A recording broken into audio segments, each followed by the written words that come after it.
Hindi ko mo sinabing 25 pesos doon sa kabila, pang 25 ka rin. Baka mamaya may mobilization ka na mas mahal. Baka nagta-transport ka. Yung mga case-to-case basis na gano'n.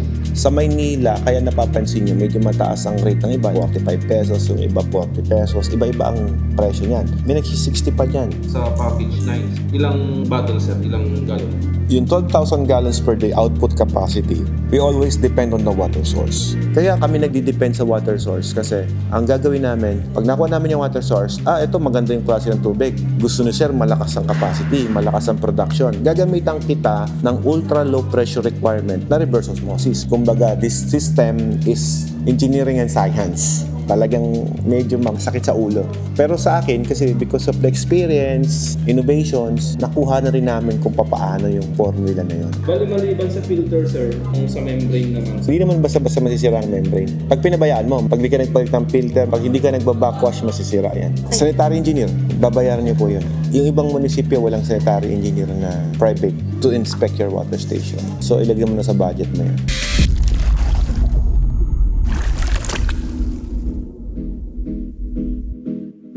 Dito nami-misguided yung iba. Pag sinabi natin, piso lang yung puhunan sa laman ng isang container. Yes, piso yon. Pero deep well yun. Ang tubig na deep well, pinapagaan lang ng kuryente. So technically, mga piso to 150 centimos lang yun. When you're buying the water to Nawasa, iba puhunan na naman yun. Ibang gastos na naman yun, boss. Sa Maynila, ang usually, pagka-commercial, ang alam ko, 700 pesos ba ngayon? Hindi ko alam kung magkano yung updated price nila ngayon eh. Sabihin mo na may 2 pesos and 50 centavos ka. Yung iba kasi, mag-inegosyo, hindi alam kinocompute yung magkano talaga yung gastos. Yes, sir. Hindi ko mo sinabing 25 pesos doon sa kabila, pang 25 ka rin. Baka mamaya may mobilization ka na mas mahal. Baka nagta-transport ka. Yung mga case-to-case basis na gano'n. For example, sabi nyo, sa Maynila kayo. So, magkano ba ang cost of living sa Maynila? Magkano ba ang cost of transportation? Yung services, pasahod sa tauhan, electric bill doon, water bill doon, magkano ba yon? So, yun ang mga kinocompute natin in actual. So, kapag nag-inegosyo ka, dapat isusulat mo lahat. Magkano yung selyo, magkano yung laman ng yung tubig na binili mo sa Nawasa, magkano ang electric per kilowatt mo, yan ang kinukompute natin. Karamihan, makita mo, nag-open ng tubigan, sabi kasi ng ibang water station, pasok na yung presyong 15, pasok na yung presyong 20. Totoo lang, pasok yon sa probinsya. Kaya makasurvive kasi ang daming water station dito, nag-15, nag-20. Di po lahat yun eh, pero kaya sa probinsya. Sa Maynila, kaya ba yon? Mas mataas ang manpower mo. Kasi iba yung Manila rate sa minimum ng probinsya. Kahit sabihin mo na hindi applicable, cost of living kasi iba na. Renta pa lang doon, isa pa yun, isasama mo rin yung renta. Manpower. O yung manpower boss, sama mo yung sarili mo na pinapasweldo mo yan. Kasi na-stress ka dyan eh. Dapat may sahod ka din. Di ba ma'am no? O magkano ba sahod ko? Pag tinarabaho ko tong tubigan na to, ano bang dati mong work, boss? Sa construction. Magkano ang sahod mo sa construction? Pagka labor nasa 600, 550. Hindi, ikaw mismo. Engineer ka? O magkano ang sahod ng engineer? Start na ng 25K pa. 25,000. Kung 25,000 pataas, sabihin mo na 30,000 ka kasi senior engineer ka. Ganun na ba ngayon? Ang baba pala, no? May 18 pa nga sir hanggang ngayon. Sabihin mo na 30,000 ka. Sabihin mo, boss, ito yung goal mo. Sahod mo sa sarili mo to, ha? Sabihin mo kay ma'am, ito sahod ka mo dyan. Tubigan ko yan. 30,000 divided by ilang araw ka nagtatrabaho? 26 days. May 1,100 na itatabi para sa sahod ni sir kasi siya ang nagmamanage nun. Ganun yun. Kung ikaw yun nandun. Tawan mo, for example, sa Manila, magkano minimum ng Maynila? 500 plus na, di ba? O 695 na. Sabihin mo ng, para madali computein, 1,400 na lang. 2 tauhan. Sa isang araw, may 2,500 ka na expenses na agad.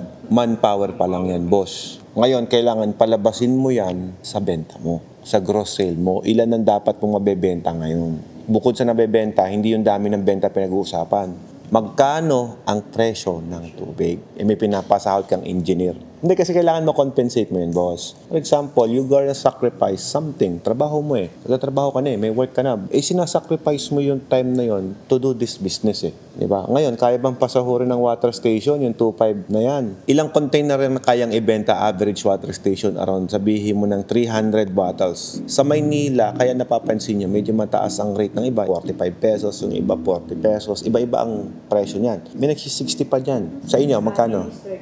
30 kasi nga, bagsakan ng presyo yon. Patay na yon. Ang tawag doon, price war na yon. Ang totoo niyan, hindi makatarungan yung presyo na yon. Yung 25, dati, ang presyo niyan, 60 pesos eh. Binibili pa rin naman ng tao kahit 60 pesos yan. Pero syempre, kaakibat nun palagi, kapag nag-demand ka ng ganong presyo, see to it talaga na maganda serbisyo mo. Kasi ang binabayaran sa'yo, serbisyo. O bakit yung mga nakatira sa condo, willing silang magbayad ng 50? Sabihin mo na, bakit yung tubig na yan, yung maliit, yung hawak mo na yan, ma'am, ito, pakita ko lang sa video ko, ito. Bakit willing silang bilhin ng 20 pesos sa mall yan? Eh, ang liit-liit niyan. Tapos yung gusto mo yung malaki, 25, di ba? Ibig sabihin talaga, yung comfort, yung serbisyo, quality, it adds on the product na binibenta mo. So kung 300, sabihin mo na, sige, price war, may price war sa inyo, 30 pesos? Yes, sir. 300, i-multiply mo na lang sa 30, that would be 9,000 pesos. O, yan yung daily mo. 300 bottles. Sabi ko nga, may pasahod kang engineer. Nagpapasahod ang engineer sa water station eh, no? Siyempre, pasahod natin engineer, kailangan pasahorin yan. Kasi you quit your job eh, di ba? Pero sir, ito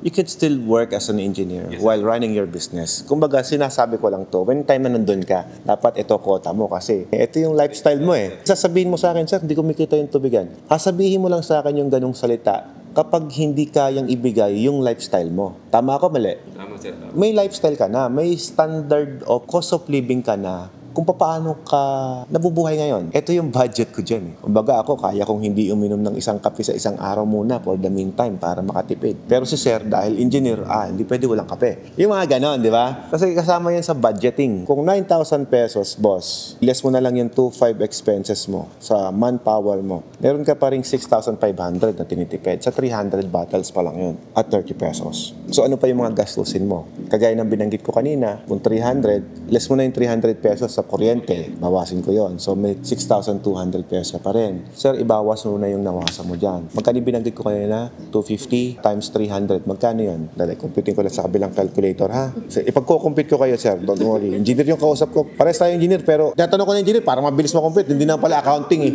May butal kasi, 750. I-less natin yung 750 pesos. Ito, nilalabas natin yung puhunan, sir, no? So, may 5,450 kapatid. O, ano pa yung gagasin mo doon? Renta, kung meron kang renta. Ma'am, ang permit, hindi po araw-araw. Ang kinukompute ko po yung daily income. Ay, daily. Huwag mo isama yung permits. Maliit lang yun. Sabihin mo ng piso sa kada container selyo. So, ilabawas mo 300 pesos. May 5,000 ka pa rin. Telephone bills and everything. Pero maliliit lang. Sentimo sa lang yun if you're going to divide it into months. Kasi kinukompute natin per day. O may 5,150 ka, sa 300 to nabayar mo manpower mo and everything. Hindi yan kasama renta kasi sa Maynila, mahal ang renta. Di ba? Hindi ko alam kung magkano yung renta mo. Magkano ba renta mo? 11,000? 11,000 divide natin sa 30, that's 360. So, ibabawas ko rito yung 366 pesos. So, may 4,700 ka pa rin. So, 300 to. Ang package na yun, kaya maglabas ng 600 eh. Tinumpute ko lang yung kalahati pa lang ng kayang i-output ng makina ko. Kumbaga, conservative computation yung ginawa ko. Yung 4,700 mo, boss, daily to. Ano pa gastos mo dyan? Sabihin mo na 4,000. Boss, nakapagpasweldo ka na engineer nito ha. Kung sabihin mo na may mga extra expense ka pa, lahat, pan-deliver, insurance, kung ano-ano pang mga padula sa kung ano man, sabihin mo na 4,000 na lang. Tanggalin ko yung 784 para madali computein. May 4,000 ka na. Neto na lang, sabihin mo daily. Yung 4,000, i-multiply mo sa 26 days of work, that will be 104.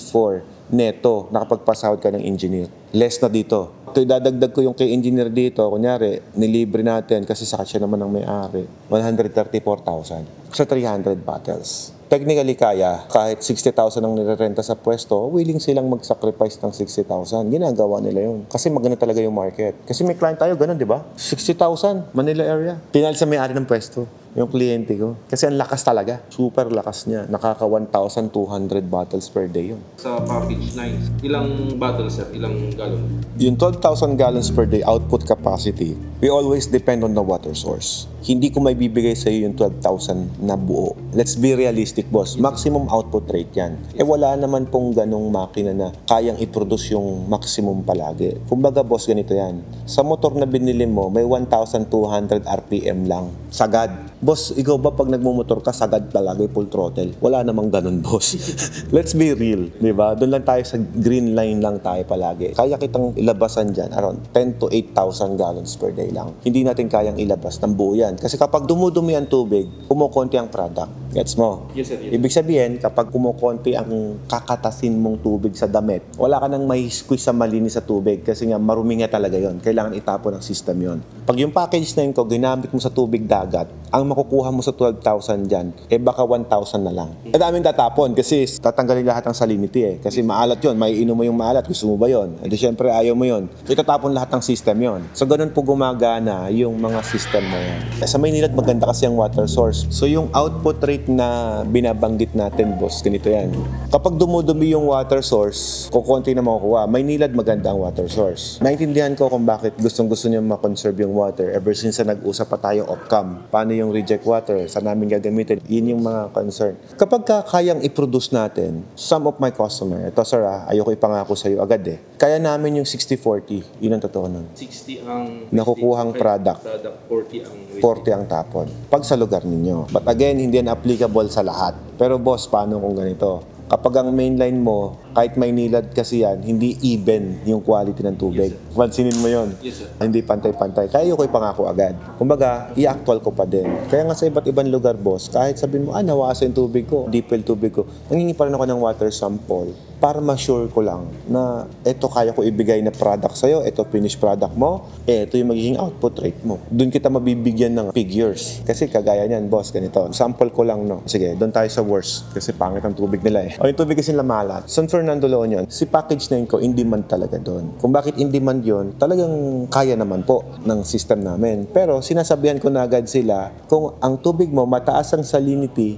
kukonti ang makukuha ang product. Okay, ganito kasi gumagana ang reverse osmosis. Meron tayong osmotic pressure requirement na kailangan. Each kind of membrane, for example, ginamitan kita ng pang brackish water na membrane, sir, ito, pang tubig talaga. Kaya kami nagdi-depend sa water source kasi ang gagawin namin, pag nakuha namin yung water source, ito maganda yung klase ng tubig. Gusto ni sir, malakas ang capacity, malakas ang production. Gagamitan kita ng ultra low pressure requirement na reverse osmosis. Pag sinabi ng ultra low pressure requirement, ibig sabihin, ayun po yung mga system na kahit mahina ang pressure na i-apply ko, magpa-product siya ng malakas. So, yun yung bibigay ko sa'yo technically on Maynila. Pero, worst case scenario, for the benefit of my, syempre, audience din sa mga nanonood sa akin, para alam mo lang din. Kasi, for example, may friend ka, nakausap mo, yung sa akin kasi ganito sige, gayahin na lang kita. Di mo alam sa San Fernando pala gagamitin. So, pag nilagay niya ron, boss, naging hindi ka source of good information. Kasi, pag nilagay niya yung system mo doon sa ibang lugar, palpak yun, boss. Kaya maraming nami-misguided na water station. Bakit ganun? Sabi ng kaibigan ko, sa Maynila may water station siya. Ito yung ginamit niya, ganito. Nung nilagay ko sa amin, sa Sambales, ganyan, palpak, ipalasa ang pakla. So, nangyayari yun. I don't want it to ruin your investment, boss. Kasi nag-i-invest ka, you have to know things. Some of your friends, syempre, magtatanong din yan, paano yung ginawa mo? Paano ka naging successful sa water station ito? Paano yung system na ginamit mo? Sabihin mo, Watermax. Yes, Watermax. Pero, anong klaseng makina? Anong klase yung ginawa ni Watermax dyan para ayusin yung tubig mo? Magkakaiba kasi. Kumbaga, depende pa rin sa tubig. Yun. Kaya po tinatawag namin, ang system namin is customized. Yung design namin. Hindi siya basta-basta na install namin and then bahala ka na dyan. Back tayo sa concern mo, sir. Ang pinaka-main concern mo is yung nawasa mo, ang gagamitin, mahalang nawasa. Di ba? Babayaran mo yun. We will adjust the system for you. Maglalagay kami ng reverse osmosis na medyo ultra low ang requirements. Pagka ganon po, medyo tataas ng konti si TDS mo, parameters. Pag tumaas ng konti yun, boss, dadami ng konti yung product mo. Bababa ang reject water. Regarding sa epekto sa product, of course, hindi ko ibebenta sa'yo nang masisira tayo. Quality pa rin. Quality na may quantity. Ganon yun. Pero may mga client kasi ako, sobrang meticuloso. Depende sa kausap kasi, boss Pag sinabi ni client ko, gusto ko zero parameter yan. Gusto ko talaga, pag tinest ko yan, distilled yan. May ganun. Kaya namin yun kasi. So doon in the time na lalagyan kita ng high pressurized reverse osmosis, yung tinatawag natin na pressure applied. Sa mga RO system na ganito, meron kami mga suggested pressure applied yan. Osmotic pressure kasi nagpapagana dyan. Pag sinabing osmotic, boss, ayun yung salinity ng water. Kapag mataas ang salinity niyan, ano ang pressure applied na requirement doon sa water na yon? So, ikakalibrate namin yun. So, hindi siya basta-basta talaga. Kumbaga, this system is engineering and science. Talagang medyo masakit sa ulo. Pero sa akin, kasi because of the experience, innovations, nakuha na rin namin kung papaano yung formula na yun. Kaya nga marami pong kahit mga lisensyadong mga nasa water treatment na. Pagka water treatment lang, ang requirement kasi nila is yung tubig bago itapon sa dagat, dapat siya, malinis. Lilinisin lang, but not potable. So magkaibang field na naman yun. Kaya yung sila, kapag out for drinking na, ibang usapan ito. Doon na kayo sa ibang field, pang water station na to. Yung mga ganun. Iba-iba kasi ng field po yan. Iba-iba rin ng pyesa na ginagamit. Yung iba kasi pag industrial na lumalaki. Pero although lumalaki, the concept is one goal, palinisin ng tubig. Kaya lang, kagaya ng binanggit natin kanina, nag-uusap tayo, di ba, na papaano ang filtration pag sa bahay, papaano ang filtration pagka sa laundry. Magkakaiba. Sakit sa ulo, intindihin lahat, di ba? Simpleng upo mo lang dito, pinasakit ko pa ulo ni engineer. Yung water station natin, sobrang efficient na niyan. Kumbaga, huwag ka nang manghinayang sa filter replacement. Innovation ko na naman kasi yan. Kung mapansin nyo, dati, mga water station, ang mahal ng mga filter replacement, nasa 800, 1,200. Itong mga operator, boss, sobrang mahal ng costing ng filter. Ayaw nila magpalit kasi nga, mura yung tubig. Mura benta ko ng tubig, tapos papalit pa ako ng filter monthly. Paano yun? Malulugi kami pagka nag-maintain kami monthly. So, ginawa ko, sige, ganito gawin natin. Magdi-design ako ng system. Kung mapansin mo, iba yung linya ng tubo natin. Naka-rapid yan. Hindi yan yung in-out. Ang system ko is, i-in ko lahat yan sa 1 micron, tapos i-out ng sabay-sabay. So, kung 6 yan, kung 3 yan, isa-isang pasok, sabay-sabay. Iba yung linya ng tubo niyan, kung mapapansin mo. Hindi series yan. Ang tawag namin yan, parallel. Rapid filtration is the same design ng mga system para hindi magproblema tayo sa pressure applied. Kasi kanina ko pa nag-uusapan yung pressure application, di ba? Yan, boss. Ang ganyang design, boss, 100 piso lang po ang isang filter mo. Compare mo sa 800 isa or 1,200 isa. So, siguro naman, boss, sa pinag-uusapan natin na kaya magpasweldo ng engineer plus di 104,000 neto sa 300 bottles. Boss, palagay ko naman barya lang yan kung 100 pesos ang usapan sa loob ng isang araw, di ba? Sa isang buwan, boss, yung 6 na yan, 600 pesos lang. Isang buwan lang yun, sir. O, tapos yung 3 dyan sa gilid, yun ang medyo mahal. Kasi yun yung water sweetener natin, yung pampasarap ng tubig. So, may 1,200 yan, tsaka may 800 pesos. Dalawang klase. Tapos, dalawang filter na sedimentation. So, that would be, sabihin mo na 1,000 pesos all in total. Parang ganito lang yan, boss. I-total mo lahat yan, costing mo dyan sa lahat ng filter na yan, 600 plus 1,000, that would be 1,600. Yes, sir. Times 12, 1,600 times 12. So, yun yung costing mo for 1 year. Yung water sweetener kasi natin, pinapagta lang siya every 2 months. Hindi siya sasabay dito. Hindi sasabay sa tatlong yan. Pag kinumpit mo yan, boss, ganito. Engineer kasi yung kausap ko, kaya puro calculator nilalabas. Buti hindi accounting, no? Kung 600, boss, tatlo 600, di ba? Yes, sir. Ay multiply mo yan sa 12. That would be 7,200 per year. Yung isa naman, 1,000 pesos times 6 lang. Kasi every 2 months That would be 6,000. Plus mo yung 7,200 kanina. That would be 13,200. Ayun, yung 15,000 na sinasabi mo kanina, may pasobra yun. Ang kinabit na doon sa'yo, yung taga 1,2. Yung mamahalin na klase ng filter. Kasi 800 yung kinumpit ko kanina Yes, sir. Taga 800 plus 200. Parang ganun lang. Bali, maliban sa filter, sir, kung sa membrane naman. Hindi naman basta-basta masisira ang membrane. Pag pinabayaan mo, pag di ka nagpalit ng filter, pag hindi ka nagba-backwash, masisira yan. Pinaka-maintenance mo is yung filter. Filter, tsaka yung backwash. Self-generated na po siya, fully automatic na siya. Ang babantayan mo lang yung asin. Lagyan mo palagi ng asin. Preferred na asin natin. May klase pa po bang ibang asin? Iodized? Sus yan. Yung benta na sir. Basta NaCl po.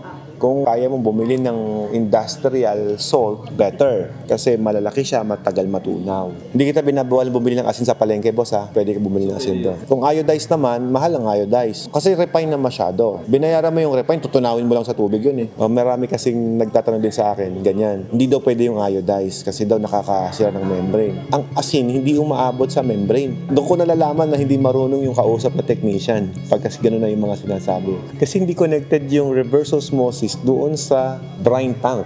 Different line. Nabasa ko yun nakapost pa nga sa group Ang mga FRP natin, ang tawag natin dyan, 3-way, di ba? Pagka softener, ang tawag natin dyan is 5-way na yan. Bakit? In, out, backwash, that's 3. Sanction, paghigop ng asin, tsaka brine refill. So 5. yung dumaga na. Boss, ito in-out. Every time na mag-i-in ka ng tubig at naka-in-service siya, sumasara yung backwash line mo. Ngayon, boss, the time na nag-regen ka ng mga salt, nakasara yung output mo. So, paano pupunta sa membrane yun? Pag engineer kausap mo, gaganon-ganon, naiintindihan di ba? Alam mo, ang gusto ko mga tuturuan mga engineer talaga kasi naiintindihan agad di ba? Kasi yun ay logic nun When is the time na sinabi mo na, nakakabara ng membrane yung iodize?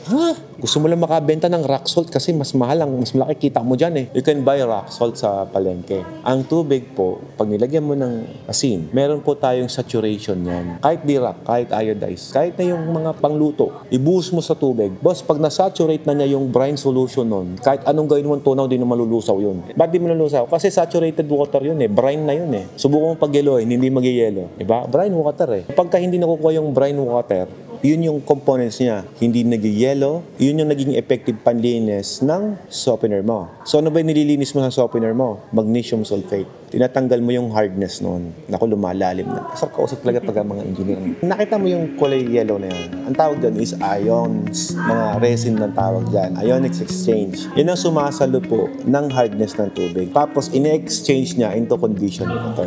Pag condition na yung water, softened water na yan. Kaya tinatawag na water softener. Actually, ang term na water softener, that is the output product. Ngayon, the softened water, yun po yung ginagamit natin para yung tubig, pag dumaan sa reverse osmosis mo, hindi siya magka-clog kasi condition siya. Sa laundry, ginagamit din natin yan. For example, yung reject water is hard water. So, you need to soften the water para yung mga sabon mo mas mabilis bumula, mas condition yung water, tapos hindi mag-watermark. So, iba-iba po ng components niyan. Okay? Some of our design is dinadamihan namin yan pag talagang hard. Some of our design, kinukontian namin, tapos dadamihan namin ng pantanggal ng kalawang kung talagang makalawang yung water source. So, ganun. Kung mabaho naman yung reject water, lagyan ko siya ng carbon. Depende kung ano yung problem. Technically po, pag in-install namin yan, another study ulit yun. Yun yung chemistry behind the system, boss. Busisi pagka. Busisi, no? Pag in-explain ko sa lahat. Sabi ko nga, hanggat may tanong ka, sir, sige. Actually, sa lahat ng i-inquire mong laundry manufacturer, hindi ka offer ng water filtration. Kasi hindi mo daw kailangan. Pero ako, pinapackage ko yan, dapat kasama. Okay, ganito, explain ko sa'yo, ha? Nakapag-inquire na po kasi all Pero lahat ng in-inquirean mo, ma'am, hindi kasama ang installation. Kasi nag-inquire din ako sa lahat ng kalaban ko, ma'am. Believe me, negosyante ako. Before ako magbigay ng presyo, na alam ko yung mga kalaban ko. I know what I'm dealing with. Bibili ka ng machine sa kanila, magkano offer sa'yo? Sige. Kami 1.3. 1.3. 5 set. 5 set. Kung 1.3 ang presyo sa'yo, ma'am, tingnan mo sa akin. Magkano? 1 million. 1 million. Sabi sa'yo, I know what I'm dealing with With filtration to. Kompleto to lahat. Ma'am, pag sinabing lahat, package. Ang hindi kasali, gasol. Kita mo, ma'am, ang pinag-uusapan natin 300,000 agad ang difference natin. So kung 1.3, 1 million ako, 300,000 na save mo kasi nakilala mo si Watermax. Higher po yan, sir. Yeah. For the LD po. Ay, ibahin ko ulit yung brochure. Ito po yung LG. Ma'am, we are the cheapest but the quality can offer pagdating sa ganyan. No one can beat our price. Max. Kapag bago kami mag-operate yung mga permits and registration, as per ate kasi, sa inyo daw yung FDA, Yeah, DTI, tsaka CPR. correct. Sanitary engineer, babayaran niyo po yun. Yung ibang munisipyo, walang sanitary engineer na private to inspect your water station. So, ilagay mo na sa budget mo yun. Private practice sanitary engineer ng water station. Siya yung gagawa ng buong design yun. Kung ikaw, sir, si Mayor, papayag ka ba na magbebenta lang kung sino dyan nagtayo ng water station na walang testing? Hindi, sir. Hindi. Ganon din si Mayor's office. They will really require you na i-test yung finished product na ibebenta mo para ma-assured natin na safe yung tubig mo. Requirement yun. Kasama na yun yung pag-test natin for repeating station. Si Mayor Office po ang nanghihingi ng requirements noon. Yung mismong sanidad nila ang magte-check ng tubig mo. Kasi baka mamaya, binili mo lang yung tubig sa labas, pinatest mo. So, di sila papayag doon. To protect yung mga bebentahan mo, they will send someone na mag-check niya. Third party yun. At accredited ng DOH. Ibibigay po nila yung result. Not certification. Hindi po certification yun. Resulta kung bagsak ka o pasado ka. Water testing analysis po ang ibibigay sa inyo. Nabanggit nyo dyan yung sa laundry, hindi sila nag-offer ng filtration. Alam nyo kung gaano ka-importante yun? Naka-experience ka naman ng pagbukas mo ng tubig, mapula yung tubig, kulay Milo, di ba? Nangyari na ba yan? Si sir na-experience niya, kayo na-experience niya. Technically, na-experience niya yung mga ganong situation. Imagine mo ma'am, may customer ka, kulay puti yung damit, pinalaban yan. Kahit hindi puti, decolor, may laban yan. Tapos walang filtration, diretso doon sa wash area. Ano mangyayari sa damit kaya na yun? Baka nagkulay dilaw. Na ngayon, ikaw na magsasabi, ganun pala ka-importante yun. Siyempre, bago pa mangyari ang trahedya, ma'am, dito, sinusolusyonan ko na. Kumbaga, ma'am, in-offer ko, mura, advance na yan. Magtataas na nga ako next month. Ate, sabihin mo, magtaas tayo ha. Ang laki kasi ng difference eh. Nagbebenta ka na ng yellow pala. No?